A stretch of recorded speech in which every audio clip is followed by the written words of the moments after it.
fusion of politics, commentary, entertainment, and sports. Steve and his team bring you the latest news and opinion now. Here is Steve Malzberg.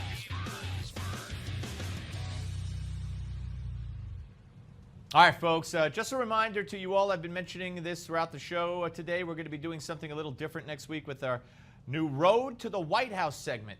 And every day next week, we'll talk to political analysts and experts, pollsters, et cetera, about some of the biggest contenders for the White House in 2016. And we're going to have guests that include Ed Rollins and Matt Towery and Kellyanne Conway. And we're going to be discussing Dr. Ben Carson, Governor Mike Huckabee, Jeb Bush, Governor Chris Christie, and Senator Rand Paul. That'll all be on a separate day each day next week. So be with us. Some more numbers on the unemployment numbers that came out, or the job numbers that came out for the month of June. White unemployment is 5.3%. Black unemployment is more than double at 10.7%. Also, if you're driving this 4th of July weekend, or if you're just driving anytime, we are at a record. Tomorrow will mark 1,290 days. Count them. 1,290 days that the average price of a gallon of gasoline regular here in the United States is above $3 a gallon. 1,290 days.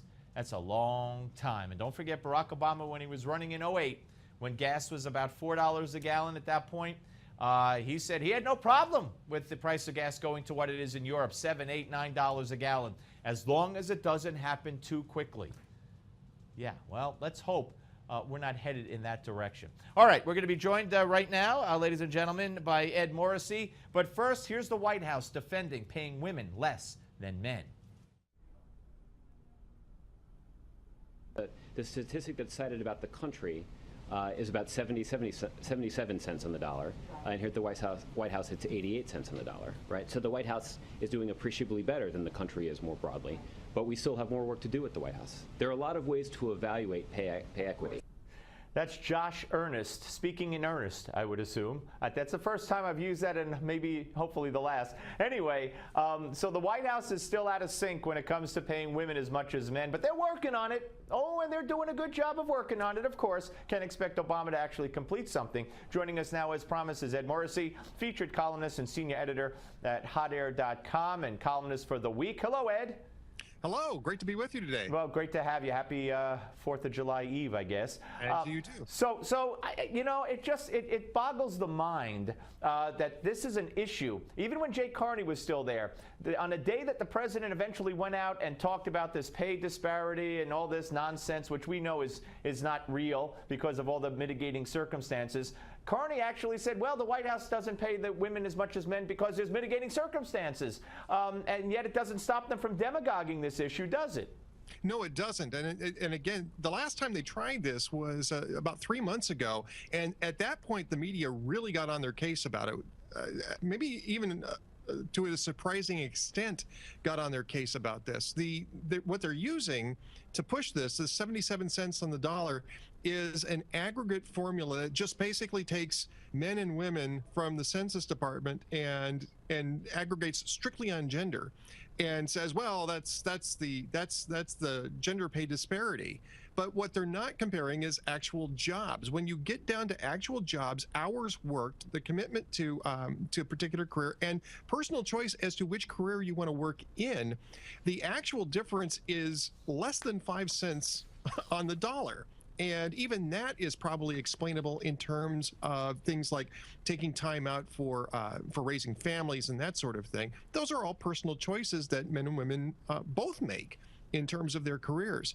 And so this idea that there's this huge pay disparity that requires government intervention is simply a myth. And what really makes this annoying is that the White House wants to use a different measure for pay equity for themselves, strictly at the White House, than they are applying to the rest of the country. And it hasn't changed. if you use the aggregate measure, which is what Josh Earnest was being asked about, they are paying women 88 cents on the dollar that men make, and that hasn't changed. There's a 13% gap, and it has been since the beginning of the Obama presidency. So they're doing nothing to address this supposed crisis that they are applying to the rest of the country. And so I mean, it's just galling to see them continue rolling this out. It just falls under the chutzpah heading, as does so much with this administration. Let's move on to this poll that came out yesterday, Quinnipiac poll, that puts Obama as the worst rated president since World War II, and puts Ronald Reagan at the top, which I really took a lot of heart in, I must admit.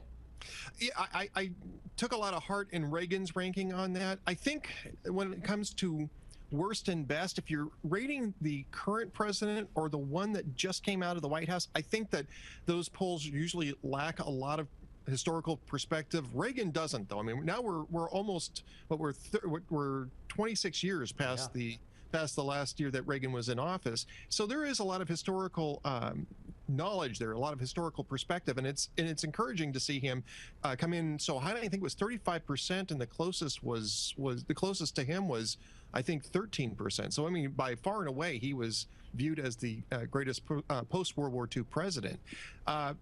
When it comes to Obama, I mean, part of this is kind of amusing to us because we're in the middle of the political realm, and it is actually meaningful because it does show that there's a lot of people who have really lost confidence in Obama's leadership, and it's possible that he'll end up being the worst president since World War II, but I would suspect that we'd probably have to wait 20-25 years to see how he's looked at in history. Right now, though, this is a big, huge problem for Democrats who have to run, at least in part, on whether Barack Obama's agenda is worth supporting. Very clearly, a lot of people in the United States does not believe it is. Absolutely. And, you know, at the start of his first term, one might have imagined a poll like this during maybe even a second term after a re-election might show him as the best president ever. But and that wouldn't be, you know, historically significant either, as you pointed out. But to be at the bottom is, I think, speaks volumes. And one reason might be his foreign policy, in addition to a bunch of other things. And you're now, you wrote a story at Hot Air just a little while ago talking about the fact that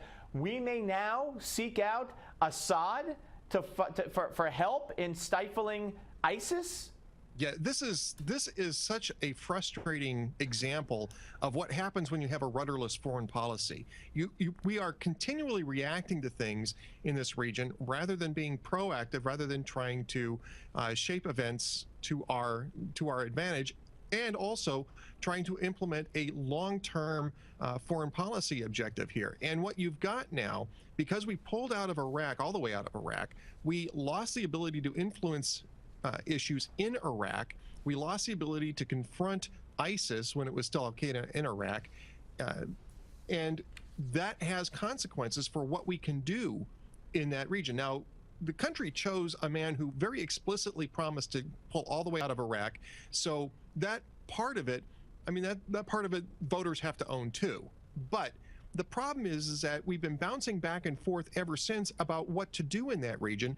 First off, we started off that Bashar Assad was a reformer, even though he was crushing a rebellion. He was shooting unarmed civilians in the streets who were protesting his regime back in 2011.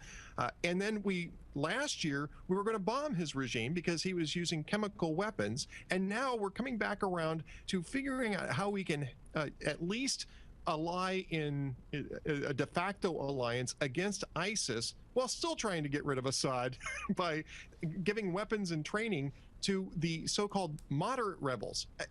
This is almost the quintessential example of a rudderless foreign policy is what we've got here. And right now, we're now at the point where we're reversing 35 years, excuse me, of American policy by essentially trying to throw in with Iran against the Sunnis, which is going to be a disaster in that region with our other allies. If it weren't so darn deadly serious, it would be a comedy series. But it's really really frightening. All right, so they arrest this girl this jihadi bride, you wrote about this at Hot Air as well, the runaway jihadi bride. Colorado woman detained at Denver airport in April, charged with conspiracy to go join ISIS and become part of the Islamic State out there.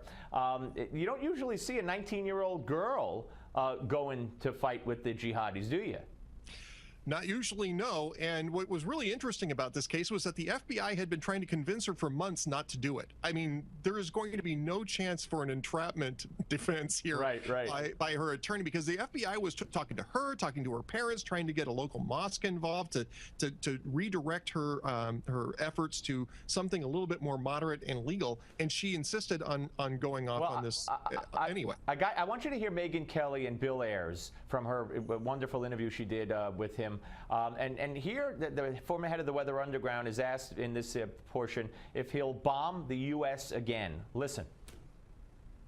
Medicare for all. You say in your book that you can't quite imagine putting a bomb in a building today, but you can't imagine entirely dismissing that possibility either.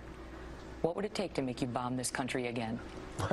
Well, you know, you're taking that sentence in a funny way, but what I'm saying is, it seems so long ago. What I'm saying in that passage is, it seems so long ago and so far away, like another world.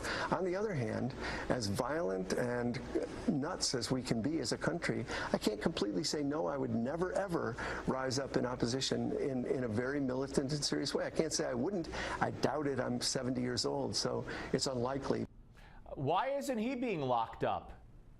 Well, I mean, honestly, it's because he's discussing things in terms of hypotheticals that are extremely conditional. He's not making a threat. He's just being a jerk, which is basically what he's been ever since he got out of the Weather Underground. The better question is, why isn't he in prison for being in the Weather Underground and doing the earlier bombings? But we know the answer to that. It's because there's all sorts of there was all sorts of legal difficulties with the prosecution. And why is he? And why is he a college professor at Columbia? Listen, Ed, all great questions. Maybe we'll follow up. Have a great 4th of July. Thanks for joining us, and we'll speak to you soon, sir. Thank you, sir. Take care. Ed Morrissey, ladies and gentlemen, hotair.com and columnist for The Week. We're coming back. The Malsberg panel is back. Don't miss it. Right here on Newsmax Television.